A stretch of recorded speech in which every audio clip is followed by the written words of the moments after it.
ఇంకో విషయం తెలుసా నీకు? ఏంటి? మా ఇంటికాడ పక్కింటి అమ్మాయి ఒక ఆయనతో చేసిపోయినాడు. ఎవరు? మా ఇంటి వెనుకలు ఉంటుంది, ఆంధ్రలో నేర్చుకొని చేసిపోయినాడు. ఈ అమ్మ వాళ్ళు ఏమంటలేరు? వాళ్ళు దూలాడు వస్తుంది, వాళ్ళు అనిపిస్తలేరు, వాళ్ళు అనిపిస్తలేరు. మరి ఏమైంది? మరి రాత్రి అంతా గురువు నిద్రలేదు, దూలాడుతుంటే అంతేనా? పాప వాళ్ళ డాడీ లేదు?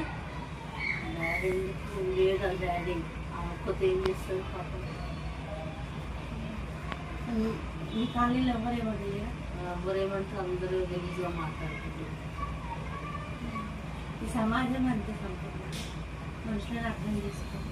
సిగ్గు దాదాపు ఆ అమ్మాయి సిచ్యువేషన్ ఏంటో మంచిగా చూసుకుంటారు. ఈ రోజుల్లో ఆడపిల్లని బయటికి పంపించాలంటే భారంగా ఉంది. అట్లాంటిది ఆడికి పోయేదాకా వాళ్ళ మమ్మీ ఏం చేసింది? వాళ్ళ మమ్మీ ఇందులో పని అవుతుంది, వచ్చింది చూసే వరకు లేదు, వచ్చిన సాయంత్రం వరకు చూసింది, సాయంత్రం వరకు తెల్లారని డాక్టర్ ఇంత